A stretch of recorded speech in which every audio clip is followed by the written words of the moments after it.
Lovers and lovers of mathematics, in today's math class, we want to take a look at past Jamb CBT 2022 math questions. Okay? Now, here we have about 6 questions that we want to solve. Kindly watch till the end, subscribe to my channel, and like my videos. We dive in from question number 1. It is an AP, and it says if 8, P, Q, and 26 is an AP, find the values of P and Q. Looking at this question, solution, the AP is given as 8, P, Q, and 26. The first term of this AP is 8. And the 26 is the fourth term. P is the second term. Q is the third term. The formula for AP for finding nth term is Tn equal to A plus n minus 1 multiplied by D. So I will use this formula for T4. Okay? T4 will now be equal to 8 plus 3D equal to 26. What does that mean? The first term is 8. 4, n is 4, which is 4 minus 1, 3 multiplied by D, equal to the fourth term, 26. And that means that 3D is equal to 26 minus 8, implying that D will be equal to 18 divided by 3. So that is going to give us the value of D to be equal to 6. And by AP, the difference between any two consecutive terms is always indicated or known by the common difference, right? Therefore, the first term is equal to A, which is 8. The second term is equal to P, which is equal to the first term plus the common difference, and that is going to be 14. The third term is equal to Q, which is going to be third term plus the common difference, which is equal to 20. And of course, the fourth term is going to be 20 plus the common difference, which is equal to 26. So they gave us 26, they gave us 8. The one that we are looking for is P and Q, which is 14 and the 20. P is equal to 14 and Q is equal to 20. So that is option D. Okay, now we move to question number 2. We have solved number 1. Number 2, let the asterisk be a binary operation on a natural number defined as A asterisk B equal to A minus B plus AB raised to the power 2. This is a binary operation, and by solution to this binary operation, I go to where it is defined, which is A binary operation B is defined to be A minus B plus AB to the power 2.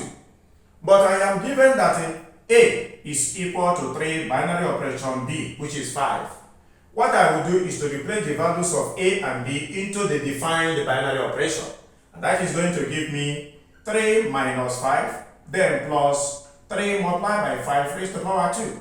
But 3 minus 5 is going to give me minus 2 plus 3 times 5 will give me 15 raised to the power 2. And that is minus 2 plus 225.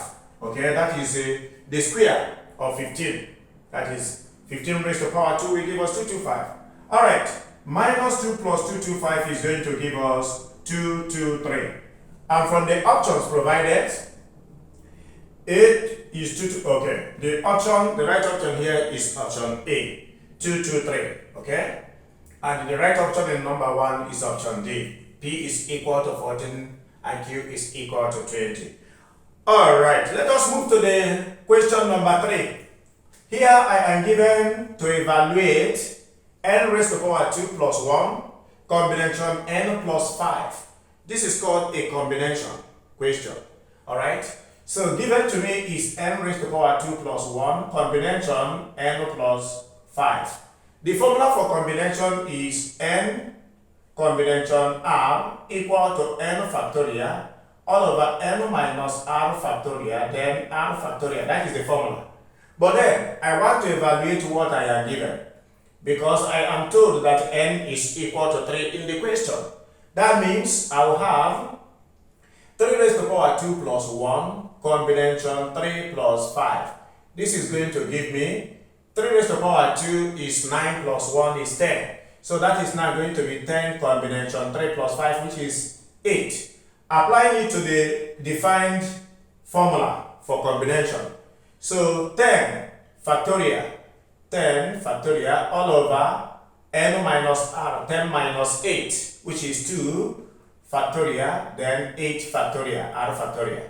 And solving this, it is going to give me 10 multiplied by 9 multiplied by 8 factorial all over 2 factorial is 2 times 1, then multiplied by 8 factorial. I can see that 8 factorial at the numerator will cancel 8 factorial at the denominator, and that will leave me with 2 divide 10 will give me 5. So what I have now is 5 times 9, which is equal to 45 rather. And the 45 is in option B. That is the right answer to the Jamb question. Now, question number 4. Given that s is equal to 3t squared plus 5t minus 10 is displacement of a particle in meters, calculate its initial velocity. Very good. So, from what we are given here, s is equal to 3t squared plus 5t minus 10. For us to calculate the initial velocity, what we are going to do is to find the first derivative of s with respect to t. That is, we differentiate distance with respect to time. And after differentiating it the first time, then we substitute the value of t equal to 0 because we are looking for at initial velocity, time is 0. Okay, initial velocity, the time has not started ticking. Alright, therefore, the s dt, that is differentiating the function given, is going to give me 6, that is 2 multiplied by 3 is 6t, then plus 5, and this will be the differentiation. Now, at t equal to 0, I am going to get 6 multiplied by 0 plus 5. And this is equal to 0 plus 5, which is equal to 5.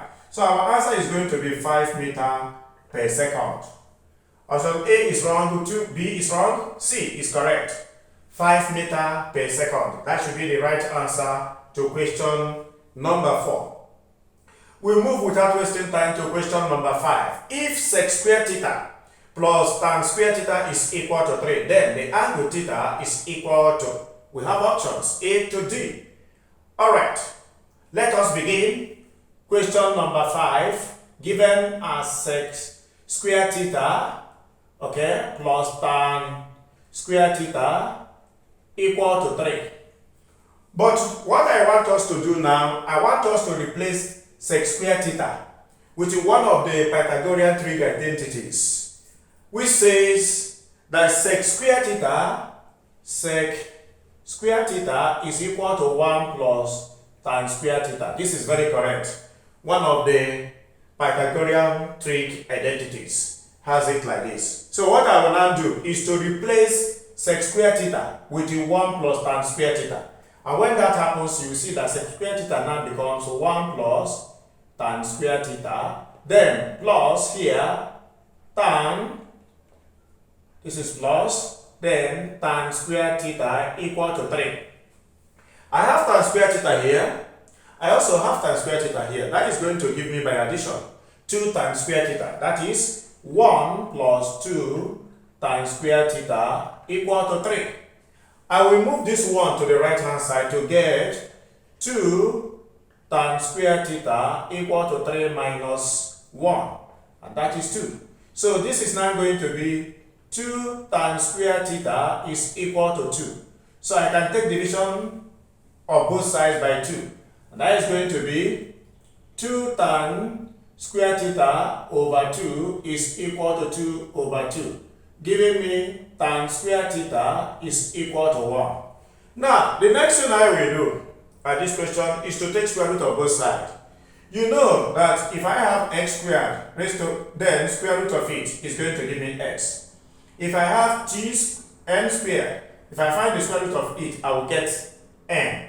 So therefore, the square root of tan square theta, of course, is going to give me tan theta.